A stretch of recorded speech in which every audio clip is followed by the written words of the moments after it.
اے امت مسلمہ کے نوجوانوں، آج کا میرا یہ پیغام آپ کے لیے ہے۔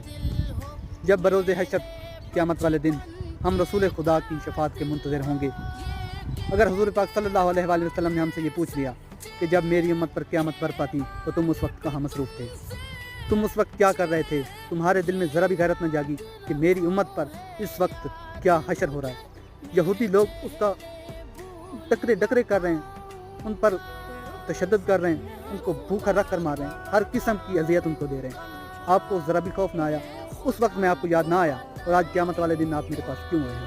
اگر یہ سوال ہو گیا تو کیا اس بات کا جواب ہے آپ کے پاس؟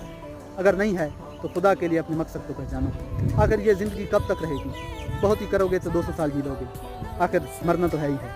اگر آج ہم راہ حق پر چلیں اور نبی کی امت کے لیے آواز اٹھائیں، ان فلسطین والوں کے لیے آواز اٹھائیں، تو حقیقت